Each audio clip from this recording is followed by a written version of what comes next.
uNkulunkulu ufuna abantu abazocela according to his will, abazocela according to intando yakhe, abazocela ngokwentando yakhe, ngoba uNkulunkulu wayazi ukuthi kuzofika isikhathi la abantu abazocela khona abenzele, bese lokho ababenzele khona bakufeze enkanukweni zabo noma baphakamela abanye abantu ngoba bengacelanga ngokwentando kaNkulunkulu. Kanti angibingelele kuseni kuyisonto, vuka sikhuleke on YouTube, Siphe Sihle Mpembe on Facebook. Uma nihlala kimi namazwi ami ehlala kimi, niyacela noma yini eniyifunayo niyenzele.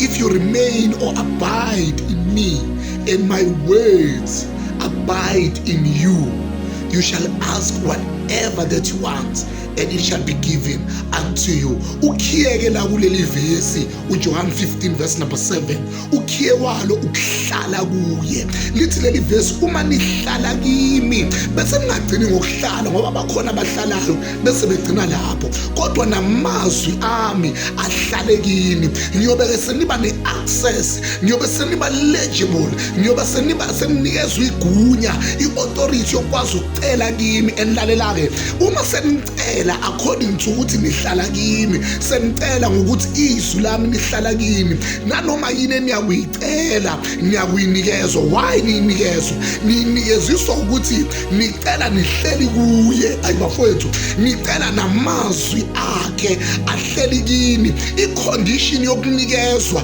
i-condition yokuthi unikezwe lezinto ukuthi uhlale kuye, bese namazwi akho ahlale kini.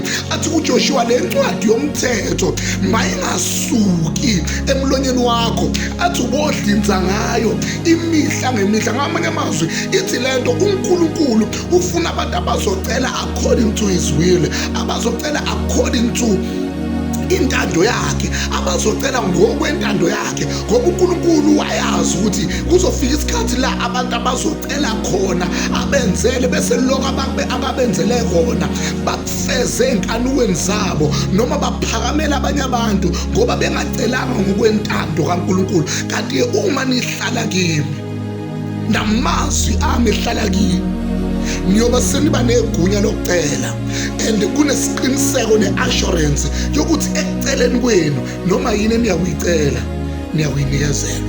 Isizathu sokuthi uyinikezelwe ukuhlala kuye, bese namazwi akhe ahlale kuwe, bese ucela yonke into oyifunayo.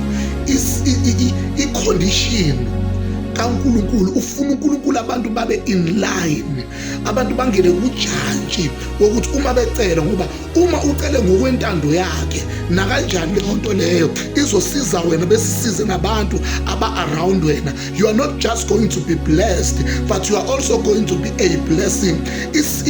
Isipho osinikezwa uNkulunkulu engathi ungashare nabantu abaseduze nawe, kodwa into uma uyicele ngokwentando yakho, wayicela ngokwentando kaSathane noma wayinikezwa uSathane, leyo nto leyo engathi ungayidla wedwa futhi awubusafisela omunye umuntu ukuthi aphumelele. Kodwa uma ngabe uNkulunkulu ekunikeza isipho, leso sipho leso engathi ungasi-enjoya nabantu abaningi ngoba sivela kuMdali.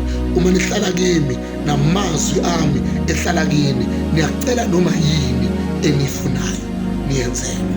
Sunday namhlanje asambeni sokhonza inkosi bafowethu, inkosi engenziwanga ngezandla zabantu, inkosi engabekwanga ngabantu, kodwa inkosi yaphakade. May the Lord God bless you.